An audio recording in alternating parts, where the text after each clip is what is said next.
It's your boy Sima, your boy Ronto, and this is Maybe It Gets Better podcast powered by Stay Hungry Network.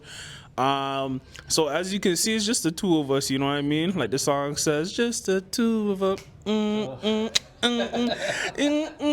Just the two of us. But yeah, just us. So, bringing it back to the roots. We're in a little new space for today. We like to switch it up and make things a little bit more interesting. So, yeah. How you feel about that, cuz? I mean, we're growing, we're moving, we're just going with the flow right now. We're trying not to stay stagnant. We're trying to keep elevating until we're rolling with the big dogs in the industry, Yeah. So yeah, lots of new things coming in the near future. New merch. You're gonna see plenty of different new locations, different guests. Man, 2026 already has been pretty busy. And yeah, just so much more to come. So I want to just say, despite anything that we do, always got to keep the ball rolling, regardless of the facts. So, a lot of new things coming, like you said. And in terms of what I want to talk about, I want to get into just us just doing Crime Fest and that experience. Yeah. And shout out Jesse, shout out Wasted Youth, shout out Crime Fest, shout out the guests that we had, that we interviewed. It was just a very dope experience. That wasn't our first Crime Fest. That is Crime Fest 3. We did one when he first started. That experience was cool too. It was more smaller, but there was definitely a lot of potential for growth, and we seen that in Crime Fest 3. Crime Fest 3 was just a whole venue. There was a lot of vendors that did clothing, merch and all that stuff. The fashion show was dope too. I like some of the pieces that the artist was wearing and stuff. And then I just felt like it was just a great turnout. The energy was crazy. It is different if you're not into that type of rap scene, but it is unique in a sense. And we're a little bit older, and the youth, I think that is the future of the youth in terms of rap. So, shout out to those guys and what they were doing. Facts. I can't lie, it brought me back to the mumble rap days. You hear what they're saying, but you're not worried about that. You're worried about the vibe that it has, And it was a dope. It was a dope show. Good show out. Nice venue. Jesse. I gotta give a shout out to Jesse, man. Wasted Youth, man. He I see the vision that he has, and it's coming along pretty well. I fuck with it. Yeah, like you said, we actually interviewed a couple of people there too, man. It was fun. Everyone brought the energy, man. Everyone showed out. They came to perform, show their best, and they did that, man. Gotta give a shout out to everybody. I agree. And then just Jesse's experience, who he is as a person, we appreciate him a lot, even for reaching out to us and having us be a part of Crime Fest 3, because he didn't have to do that, right? He could have reached out to anybody else in the city to do content, but he reached out to us. So, we're really appreciative of that. But yeah, we'll switch. Yo, okay, we're moving on to trending topics, right? Did you see Jason Love and Adam 22 fight? That shit was ridiculous. Okay, I think it was done in 3 minutes. So crazy. I think I might have seen a little clip of it, and I'm just yo, this is kind of just ridiculous. Yeah. This is all when you can see a blatant gimmick. This is a blatant gimmick that's in our face. We can tell this is acting. These guys don't really hate each other. They're just doing it for the money and just for the fuckery. And I also think that Adam 22 is not a trained boxer. I think it was just him kind of just doing it for the money, like I said. So I mean, I guess shout out to those guys. I don't really know. I'm so tapped out of all the social media nonsense. You know what I mean? No, I'm with you on that. But me personally, I couldn't. That's a different type of living. But shout out to them. Man, okay, moving along. What we got? Shit. What's been going on, man? Like, I've been so tapped out, man. Oh, shoot. Max B is free, man. How you feel about that? I listened to a lot of Max B back in the day. My cousin put me on when I was younger, you know? Because my cousin used to hoop in New York at that time. So he was there right at the hype of Max B, you know, the Coke wave, all that. So whenever he used to come back and just put me on, I'm like, what the fuck is this? Like, you know, I always fucked with it though. He always had a unique sound that I don't think no one has matched yet. But I'm curious to see if he could bring it back. You know, the Wave God. You know, that shit was hard, man. That shit was hard. You already know it's Max Biggerville. Come on. Come on. Yo. I'm not going to lie. I got into Max B really late. But it's funny because his influence has always been there. Like, I love Wiz Khalifa, and I used to love listening to Wiz Khalifa back in like the early days when I was in high school and shit.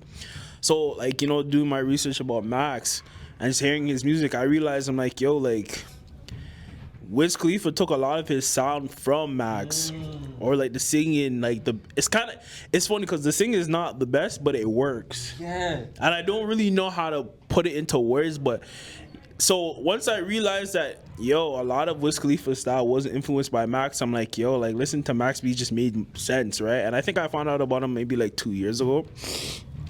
But yeah, Max Biggerville, like, I kind of fell in love with his story after a while when I actually dived into it. His relationship with like French Montana, his beef with Jim Jones, him having a relationship with Cameron, like it's mad interesting because yo, Max B used to be like this little nigga that used to be around like Cameron in Harlem and shit, and then he ended up being like this underground like icon in Harlem that was doing music with French. And even when French blew up, like I only knew about French Because of, yeah. like I only knew about French, and then actually learning about Max, I realized, yo, these guys had bare music together, right? So yo, some of Max's music is mad entertaining. Like, he has this one song called I Touched It in Miami.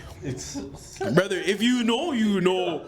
If you listen to Touched It in Miami, bro, that song is hilarious. Or like, I used to watch back when Love and Hip Hop first started. They had Love and Hip Hop New York and shit, right?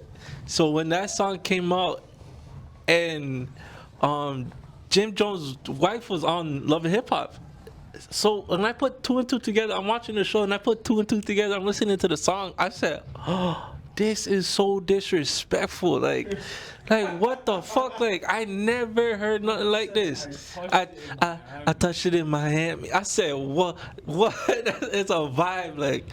Like if I was Jim, like, that would, like, I don't know, like, like, my skin would be crawling. Like, I wouldn't know what to do in that moment. Like, yeah, that's a crash out. That's a good crash out moment. I don't think I'll be mad at no one for crashing out for that. so yo, even like that, like their beef and stuff, it's so crazy because he said that, but even going back a little bit in regards to their beef, it's crazy that, yo, they used to make music together, and you can tell by like some of the early Jim Jones music that he was influenced by Max.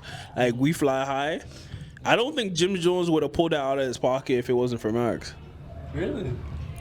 Jim Jones, like the hook, we fly. No, that's more like a Jim Jones. Not Jim Jones. That's more like a Max. Oh, yo, now that you say that, for some reason I just switched their voices in my head, and I could hear Max saying that so easily. You feel me? Yeah. But I don't know. But Jim's been making music for a long time too, though. So I can't even fully. I don't know. That's a tough one. So, You gotta give Jim his credit at the end of the day. yeah, me and this, I'm joking. But yo, nah, I was just thinking because it's like, yo, Jim never blew up after that one song. Like, what's besides that song? What's Jim Jones's biggest song? Ballin', we fly high. You know this, man. There's no other shit. That I know just by Jim Jones. Nah, I can't think of it off my head, but I know he has a couple of slaps out there that I like. I can't lie. He does. He has a 1-2. He definitely has a 1-2 for sure. Shout out Uncle. Shout out Uncle. To that caliber, like to We Fly High, I don't think he has anything that's comparable to the. But the thing is about Jim, I don't think he needs another. He doesn't even need another one because he has put so much people on in the game that we don't even realize. Ooh. I can't even name it. But I know he helps. I know he's one of those guys in the industry that helps silently, you know? And he puts a lot of people in the right positions to get to the money. You know, that's one thing I've always heard about him. That's one thing he always preaches, you know, and I haven't really seen anything bad said about him, you know, in that context. So, yeah. I don't know. It's like I'm not a like. I think in terms of fashion, Jim Jones has definitely made more waves than music. Like he's done more fashion wise with like the Chrome Hearts, the Ed Hardy, the. That's what I'm saying. Nah, I feel you, but I think I don't really have much of opinion. Look, either way, shout out Jim, man. He's an icon in the game. He made his stamp. He made his mark. And, you know, that's at the end of the day, he's one of those people that will be remembered, you know, for what he did. You know, even if it's not strictly for music or he's not the biggest artist, nothing. You don't gotta be the biggest, the wildest, you know, to still make your mark and make your stamp in whatever you do, you know. So you just gotta stay true to you, and everything gonna work out. And he's a good example of that, you know. Staying true to yourself and everything will work as it should. I don't know. He ain't wavy enough. Nah, I'm joking still. But even like, I want to go back to kind of a little bit about Max and his whole thing. Like, Max is so prolific. It's just, he started the whole wavy trend. Like, you know what I mean? Like, I was saying wavy even before I even knew where that came from. You know what I'm saying? 2015, 2016, I'm like, yo, these niggas ain't wavy. So that's why I gotta shout out Max for that, because it's like the whole wave trend, like the wave guy, you feel me? So you said you want to do, let's talk about Power. Power. Yeah. What's the last? All right, where are you at in the Power universe right now? Honestly, I'm so behind. Like I watched book 1, so the ghost shit, and then I watched book 2, the Tyreek shit, and I was like, that was lit for me. So I liked the story a little bit. It was rocky near the end. Some of the parts didn't make sense, and it just felt very off. Yo, one of my biggest things is like, yo, why every minute? Yo, Tyreek's making all this money and he's walking everywhere. Like, no, that never made sense to me. That nigga has. But if you continued on watching, you would have seen that he got the Porsche GT3. You feel me? He got the bucket. Like he was moving. If you continue on, he gets there. He does, but it's just more to the end. Like the last season, like the last season, that's when he starts driving these nice whips and pulling around with Effie and them things. Like I see it. I see the vision, but it's like, yo, even prior to that, like, nigga, you got all this money, moving all these bricks, and walking everywhere. Like, yo, bro, this guy's probably trying to lose weight or something. But it's also New York. Who's trying to drive in New York? That shit, bro. You remember when we went to New York? Yo, we couldn't move. Like the shit, we were 20 minutes away, and the shit took an hour, probably even more. Yo, okay. Quick story. We're in New York, right? We went out. We went out to this club. It was cool. The vibes were there. Everything. We're lit. So, the only person that wasn't drinking was our boy AY. So he's the driver to take us back home. When I tell you the man made one wrong turn, we were driving around the city for like about 2-3 hours. Yo, brother, just driving around. It was like 2-3 in the morning, and we ended up making. I remember that because I was sleeping a little bit, but I woke up and I seen that. Yo, I'm like, yo, why we still driving? And then I asked you why. He's like, yo. he missed his turn, and then I'm like, it's 2, 3 in the morning. Like, how he still driving? There's no traffic and shit. So that's what I'm saying. Like, yo, I agree. It's like, yo, if you miss one turn, you're kind of fucked in this in New York. Like, yo, you gotta drive the next 20 to 30 minutes. So I could understand why Tariq was not driving in that bitch. Like, there's no point. Like, you're better off taking a subway and on feet. Like, you know. So I can't. Yeah, I'm not even arguing with that one. Yo, I do have to say, back to the whole like where I'm at in power. I did finish Tyreek shit. I watched, I think it was book 3, Raising King, but I didn't finish the recent season.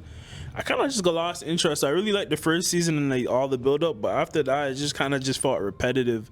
I haven't watched Tommy's stuff yet, and my homie's been telling me to watch it. Trust me. I need to get into it, but honestly, I don't know, like I've been struggling to watch like TV shows and movies. I think my attention span has just been on like just, you know, other priorities stuff. So I'm gonna get back to that type of stuff eventually, but at this point in time, no. Yeah. They said they're actually shooting a news part of the Power universe called Power Origins, where it's gonna tell the origin story of how Ghost, Tommy, and Kanan all came together and did their thing, which I'm excited for. I think that's gonna be fun. But to switch gears a bit, you seen Kai Cenat started his clothing brand? Did you see it? I did see it, but like even Kai Cenat and this whole situation, like I know a little bit about his clothing brand, but I know a lot about his breakup situation. And like that whole situation is a mess. I think it's crazy that one person can get into a relationship one time in his life and it just being so like, I'm trying to find a word to say how insane the breakup was. Like, it went from being, yo, he's happy, this is his first relationship, to, yo, they break up. Nobody really knows what the reason is. And now it's just like the topic of discussion for everybody. And like all these older guys are saying, oh, look at Kai said, this is why you shouldn't be in a relationship. This is why you shouldn't put a woman first. Da, da, da, da, da. And I'm just looking at it as like, yo, like, damn, like, they're like, what's going on? Like, yo, Kai, like, say something. I feel like there's no need to say anything. You know, people need to mind their business. But as a outsider looking in, man, that shit sucks. Like, I don't even understand what's really going on. I don't even care to understand what's really going on personally. But yeah, bro, it's hard. It's hard when you're successful. You got a lot going on, and these women coming. These certain type of women are coming after you at that point. You know, you really gotta keep your guard up. And but see, it's hard. Like, do you even want to keep your guard up with your girl? I know you must want somebody that you don't have to keep your guard up around all the time because you have to do it outside all day, every day, right? So, I mean, at this point, bro, you have to shoot your shot again with another one, man. Shoot. I can't even, you can't even do nothing about that. You know, I'm gonna be honest, as a grown man, I don't really care too much about the situation. Like, I think I remember seeing him post it, I'm like, oh, like, damn, like, like, shit, everybody gets into relationships, everybody breaks up, and like, it's just something that you have to go through as a part of character development. But it's like, what my whole issue, well, not even an issue, it's just more my whole thing about the whole situation is that, like, it became a regular breakup to like, yo, people saying that she cheated with NBA YoungBoy, which that I think isn't true, or she cheated with this fucking next guy that runs with Lil Baby. That I'm hearing that's not true, and it's like, yo, like everybody's trying to find, like everybody's so invested in it that it's like it's becoming such a big thing, and I'm looking at it as, yo, like these things just happen. It's a part of life. It's a part of growing up. It's a part of, interacting with people of the opposite sex. So I think a lot of people kind of should just, let Kai be and let him kind of figure out everything. And I do agree to, like, as much as I said, yo, Kai say something, he doesn't really need to, but him saying something would kind of just, I guess, help things a little bit. But he doesn't really need to. I think if he wants to really protect his peace, just let don't say a thing and let things die out. Cause at the end of the day, bro, we all go through problems with women, bro. Cause there's nothing that you can do to fight it. And honestly, it's smarter not to say nothing and just use this momentum to push your new brand. You know, to put all your focus into that, and yeah, let the work speak for itself. Like acknowledging this bullshit is just gonna like, for me, it would send me down a path of like keep trying to play it back in my head. What happened? Did this happen? Did that happen? And like you're wasting time at that point. You're procrastinating, and like yeah, you don't got time for that, bro. You gotta keep it moving. You gotta keep pushing forward. And yeah, when shit like that happens, when shit just goes wrong, you just have to use that momentum so you can bounce back even higher. And yeah, man, that's all I gotta say about that shit. Shout out Kai, he's doing good. I'm interested to see how his brand turns out. It's from what I've seen so far, it's an interesting look. I'm not in that high fashion world, you know, so it's like I don't know. It's growing on me. It's gonna have to grow on me for sure. You know what's so funny? I think there's this one quote that I kind of live by. Like a wise man once said nothing at all, and I think I should kind of adopt that, just not say anything. So it's kind of just agreeing to what you were saying earlier. But in terms of, I don't know. Every time I look at Kai now, like I think him just being in the media after the breakup, just seeing how, you know, his character arc kind of progressed. He kind of just reminds me of Kanye when Kanye broke up with Kim, and you'd see Kanye at these fashion shows just kind of straight face and kind of just to himself, right? Like, not to say like he's gonna be the new Ye. I'm just saying just like the vibe and the atmosphere and just like how he's been moving kind of just is reminiscent of that, you know. And I think even him being a part of the whole fashion world and high fashion in particular, it might put him into that box. And I don't know. This is gonna be a very interesting year for him. So yeah, I think we need to, you know, just it'll be an interesting year. That's all I have to say in regards to that. But I think we should switch gears and head to you know, one of my favorite segments. So it's time to get into one of my favorite segments, Pandora's Box, the mystery box segment. Delux is not here, but he usually always does this. So usually when we open the box, it's all like one of the questions is a topic that we already touched upon prior to us opening it. So, Fab, you want to open that first, fam? I'll shit that motherfucker up. I gotta hit the. You feel me? Just hit one of those. Okay. Wow. Oh man. Okay. How do you feel about the way influencers shape public opinion? Is this a force for good or something more manipulative? We kind of touched upon this. How do you feel about the way influencers shape public opinion? Is this a force for good or something more manipulative? I think a lot of people are turning it into manipulative at this point because the fake numbers, the bots, the money grabs, the crypto scams, the buy this product, I have this service, I have that course, you know, is becoming manipulative and a money grab with a lot of influencers. But there are a lot of influencers that are doing good things for the community. For one, I gotta shout out Speed, right? Speed just recently, I seen him doing the Africa tour. And yeah, he's one of those influencers that I see always doing something different and interesting, and it's also shining a light on different places in the world that I would even think of looking into, you know. And he's spreading a light to other streamers and influencers in those places too. So he's doing a lot of good with that. Shoot, who else could I throw out there? There's a bunch of them out there doing good, but I would say right now I'm seeing a lot of people wanting to manipulate with the with the streaming influence that they have? I don't know, because I would have to lean more to the manipulative. I would have to say they're trying to.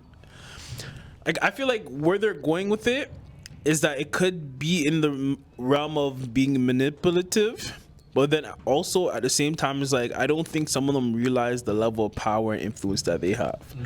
So like, I remember like early. I'm gonna go back to Kanye. Early Kanye, I think he had, like, when he started, he had a message. He wanted to, like, try to change society and all that stuff, and going he was doing well at first, and then his evolution, he started to be more braggadocious, and I think he started to forget like his message. Sometimes I feel like the power corrupts, and you can start off with good intentions, but over time it starts to like mold and the lines start to get blurred, right? With that even being said, I think some people, like, they lose sight of what they started their message for. So sometimes, like, it could, I think I'm just talking in circles and rambling, but yeah, no, I don't always think it's manipulative. I just think, like, they don't really know what they're doing. Like, Speed is a good example that I would have to say. I don't even think he really intentionally is trying to do it. I think he's just a young kid trying to have fun and travel the world and just show people that there's a different side to life. Like, I remember maybe 20-30 years ago, a lot of people only knew what Africa looked like through books, right? And public, not even public, but like just things that they would learn in school, and like certain agendas society would push to them, like, I think now it's like he is shining a good light, but I don't know how intentional he is within that, right? So it's interesting. This question is very interesting. I do think, like, we all have to be smart and have a good level of discernment on type of information that we see influencers push, because a lot of them will say bullshit, but at the end of the day, it's just a money grab. Yeah, like for instance, right now, like even Mr. Beast, one of the biggest influencers we have right now, his water campaign in Africa, a lot. There was an instance with Ray from Clover Boys. Yeah. Mr. Beast kind of confronted him and said, "Why did you say what I'm doing is a scam?" He's like, "I don't see it. You said you spent $40 million for this water campaign that you're doing, and I don't see it. You could do all of that with $4 million. How come it took 40? Like, where's all that money going?" That's what Ray's telling Mr. Beast, and I'm like, he has a good point. He's like, but Mr. Beast is like, a lot of, there's a lot of different things that go on that you need that money for, and I'm spreading it all around Africa, not in just one spot. So he's saying the money's being spent how it should be, and Ray's like, I don't see it. So it's like, I understand Mr. Beast is trying to do a good thing, but also he could be manipulating people and we don't even know it.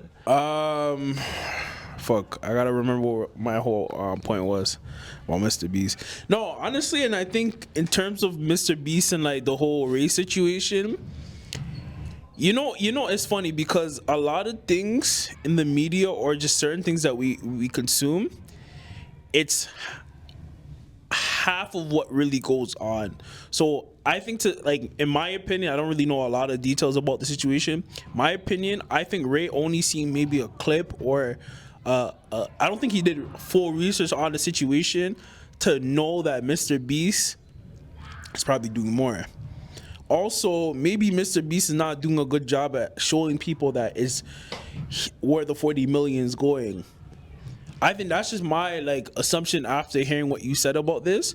But you're right. He could be manipulating people. Like I said, I don't really know a lot about the situation. I think a lot of the times, when we put we fend for artists or influencers or whoever, we kind of know maybe half of the story. I think once we actually delve deep into the situation and have all our eggs in one basket of information, we can actually come up with a good answer on whether if this guy's trying to manipulate us or if it's real, right? So I think yeah. Let's switch to the next question. Though this was a good one, and I think it has somewhat to do with influencers and stuff. So, it's just locked. All right. All right.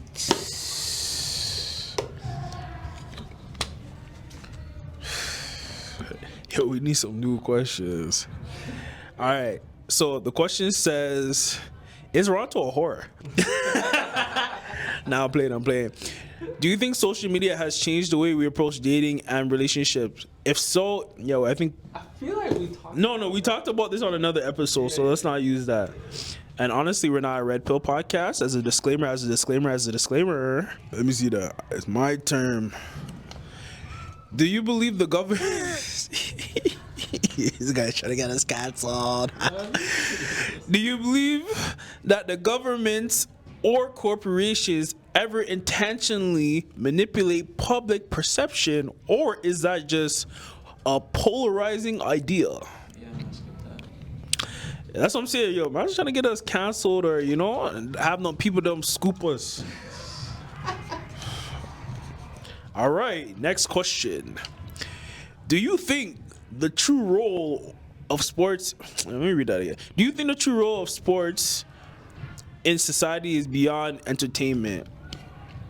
I'm gonna start first. So I think this is a good question. I think this is a question that we can use, but I'm gonna start first. I think yes and no. If I could give you a percentage on how much I say yes, I mean it would probably be like maybe a low percentage, like 30%. I think there's certain things that, like, at the end of the day, sports is a business, right? There's a lot of betting going on. There's a lot of idolizing on certain sports players, certain things that these businesses want to push.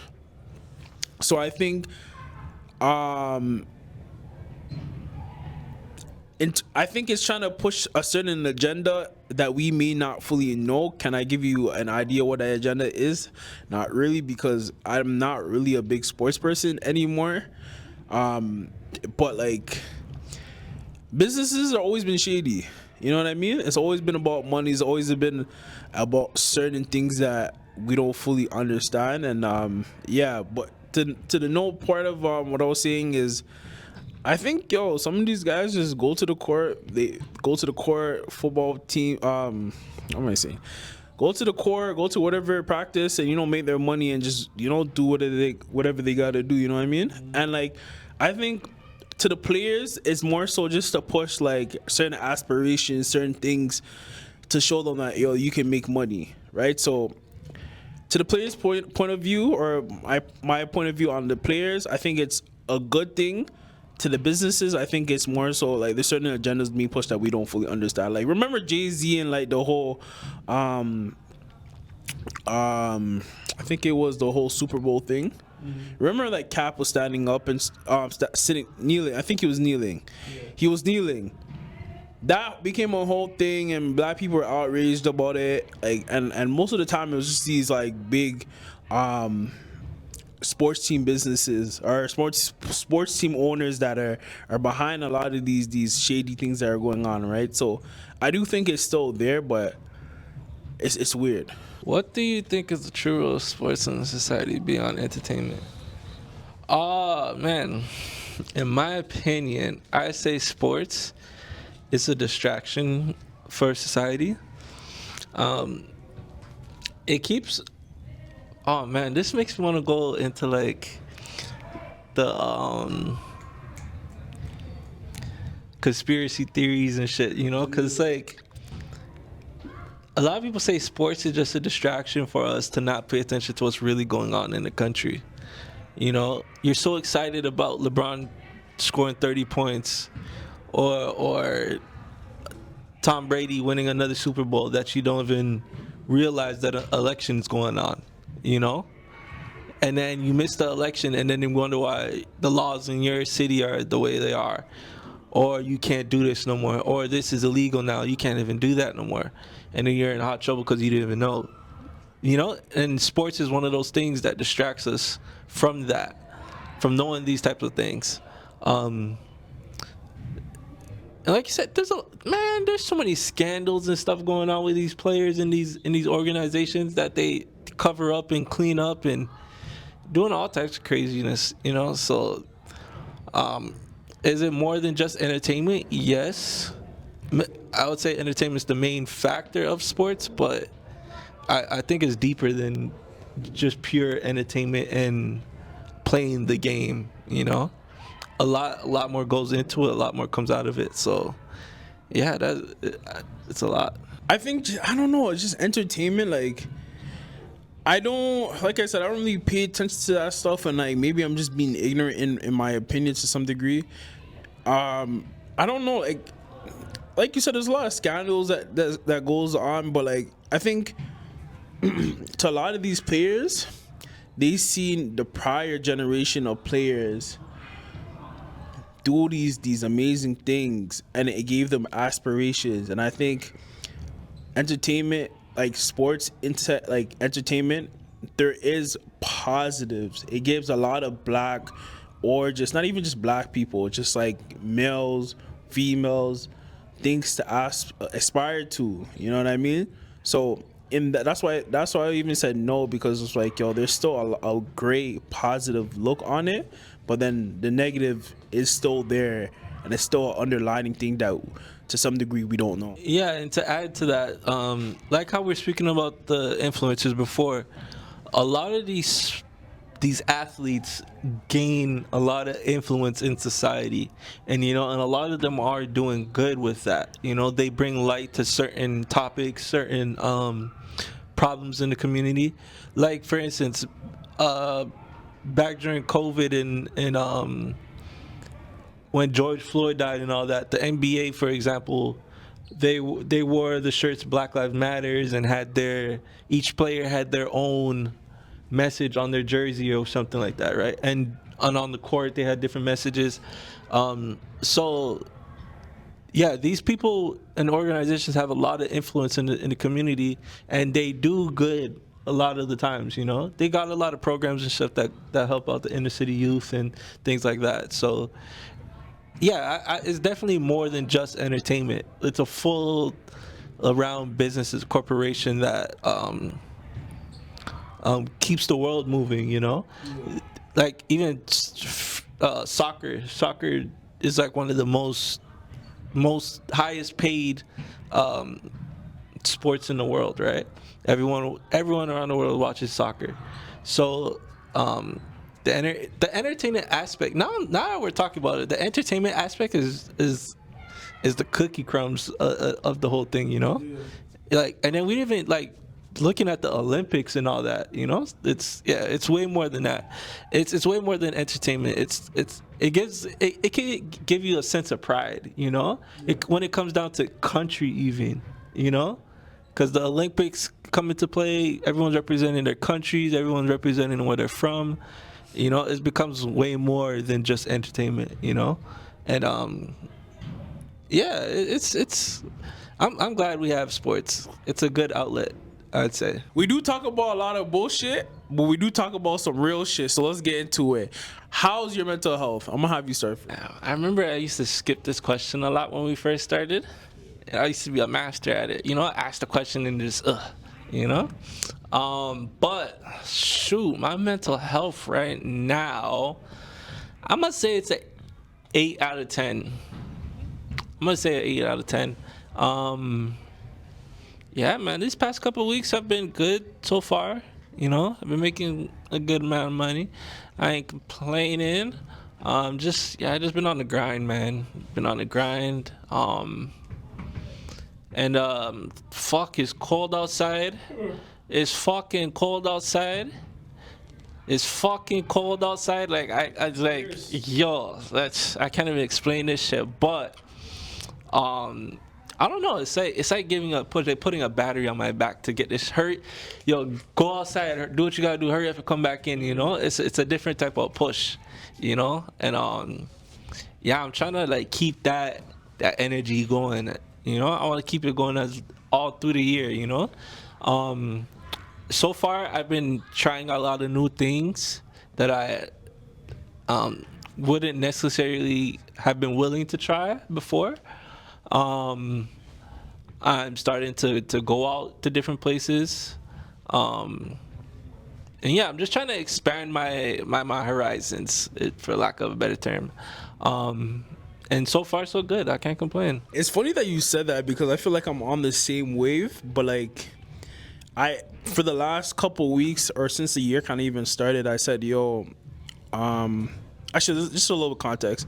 So I was talking to somebody. I felt like that was kind of like me giving to them.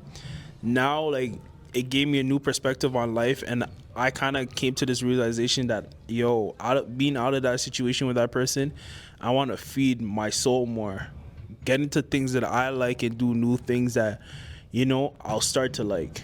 So understanding myself essentially, right? And with even doing that, I came to realize a lot about myself, and I realized like, like, why stop here, right? I think the last, say, a year and a half, I felt like I was kind of in surviving mode. And to give context, it's just let's like life stuff, new jobs, not working, work like well, I always work, but working a lot, not working as much. So I felt like just financially, in some cases, I was struggling, or I was just in better places financially. But yeah, that kind of just touches on the whole me seeing surviving. Now I'm trying to live. I'm trying to enjoy things. Like I said, understand myself a little bit better and feed my soul. And I feel more enriched after that. I feel like life has, been a little bit brighter and just becoming more aligned with myself. And I think that's very important. I was talking to this one girl a long time ago, and she used to always use the word aligned, and it used to piss me off because I'm like, like, it just seems like a word that the internet, it's just like the word of, I'd say, the month for the internet. But like, it's a very like, I can understand now. I understand like why she uses it, like why she used it a lot, because it, like, alignment is very important, right? And just being aligned with yourself, aligned with what you want, is it definitely sets the tone for where you want to go in life, right? So yeah, my mental health is just good in regards to that. Like, some days are not as good, some days I feel like I'm falling short, but life is about, it's not a race, it's a marathon, right? So and just aligning myself, it's some days that I won't be fully aligned, some days I'll be more aligned. It's just, it depends on the day. But I do want to ask a question for you as much as me, despite us not having a lot of time. So I'm gonna keep it short and sweet. When the cameras are off, the noise is quiet. What's the truth? What's the truth? Fuck. When the cameras are off, the noise is quiet. What's the truth? What helps you keep going on the days when you're feeling heavy? What helps me on days when I'm feeling heavy?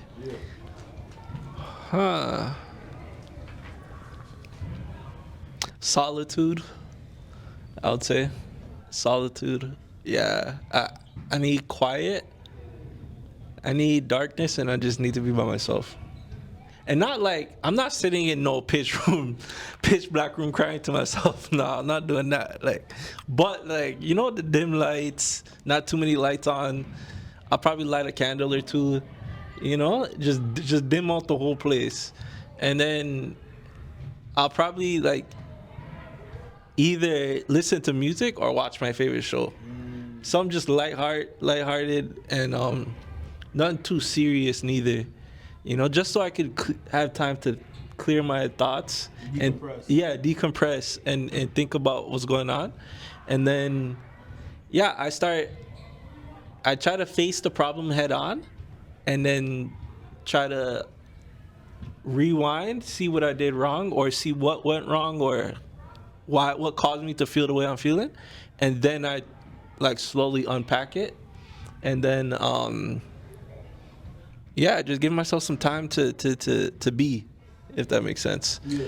And and then eventually I'll just snap out my funk, and that's it. So what helps you keep going on the days that you feel heavy? For me, you guys are gonna laugh, but food. Eating your favorite food, make me sound fat. No, chill.